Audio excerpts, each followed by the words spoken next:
Ce lavage au feu, on l'appelle Klesha Nashana Kriya, ce qui veut dire un acte qui va enlever les impuretés qui s'accumulent autour de vous. Il y a une certaine façon de faire. Il y a quelques générations, les gens savaient exactement comment faire. Nous avons soulagé les gens de diverses maladies chroniques simplement avec ce lavage au feu.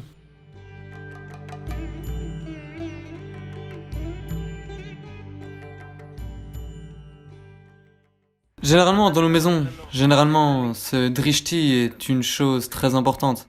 Drishti, vous connaissez? Au début, je pensais que c'était un mythe et que ma mère voulait juste le faire, alors ok, fais-le. Mais plus tard, quand j'ai commencé à avoir un accident sur le tournage ou autre, ça n'arrêtait pas de se produire et en particulier, j'ai eu ces coups successifs et puis j'ai eu ces accidents coup sur coup aussi et alors, sans m'en rendre compte, j'ai commencé à y croire. Soudain, j'ai commencé à rappeler à ma mère, Maman, Drishti, je m'en vais. Donc ce concept de Drishti est très présent, c'est dit de nombreuses façons, certains parlent d'énergie, ils le disent de différentes manières, mais c'est une chose très domestique, c'est une croyance très populaire. Alors quel est votre avis là-dessus, est-ce que ça existe ou non?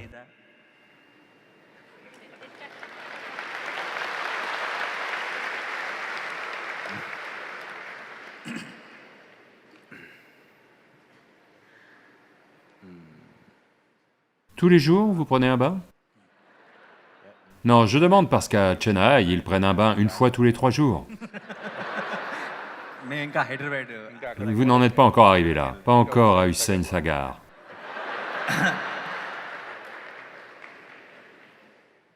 Donc hier, je discutais avec un groupe de personnes éminents dans la soirée. Un des responsables politiques a dit, « Tous ces gens riches prennent une douche tous les jours. » J'ai dit, « D'où est-ce que vous venez ?» En Inde du Sud, sans s'être douché, on ne sort pas de chez nous. Quoi qu'il arrive. Même si on ne boit pas, on se douche d'abord. Alors ne commencez pas cette nouvelle culture, prendre une douche une fois tous les... Dieu merci, c'est vendredi. Donc, vous lavez votre corps avec de l'eau. Il ne s'agit pas seulement d'enlever la saleté. Même si vous n'êtes pas sale, avez-vous remarqué, après une journée de travail, si vous accumulez beaucoup de choses, vous arrivez et prenez une douche, ouf, ça vous redonne la vie, n'est-ce pas? Pas seulement nettoyer le corps, ce n'est pas le savon, juste l'eau qui coule sur votre corps. Vous allez vous plonger dans une rivière, vous y restez 10 minutes, en sortez et voyez, vous avez l'impression de renaître. Parce que, vous devez comprendre, ce corps est fondamentalement composé de 5 éléments, de terre, d'eau, de feu, d'air et d'espace. À cette saison, dans notre centre de yoga, nous avons une soufflerie, au sens où, depuis la vallée silencieuse, les vents de la mousson qui soufflent, sont concentrés dans la vallée. Et lorsqu'ils arrivent sur le centre de yoga, ils soufflent de 70 à 110 km/h, à différents moments de la journée. Donc à cette saison, tous nos volontaires pratiquent juste en se tenant debout face au vent, comme ceci, parce que c'est un lavage au vent. Lavage à l'eau, vous le faites tous les jours. Lavage au vent, vous pouvez le faire.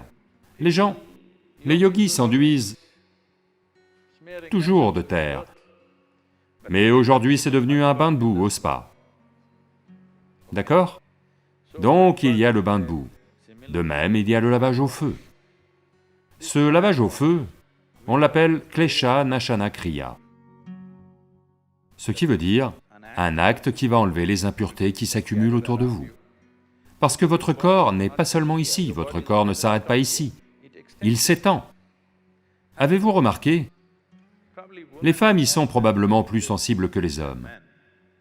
Vous n'avez pas besoin d'être touché par quelqu'un. Si quelqu'un s'approche d'un peu trop près, ce n'est pas un problème psychologique, c'est un problème différent. Il y a des aspects psychologiques et émotionnels, mais en laissant ça de côté, si quelqu'un s'approche de trop près, juste là-dedans, il y a une sensation, vous savez, que vous voulez un peu de distance.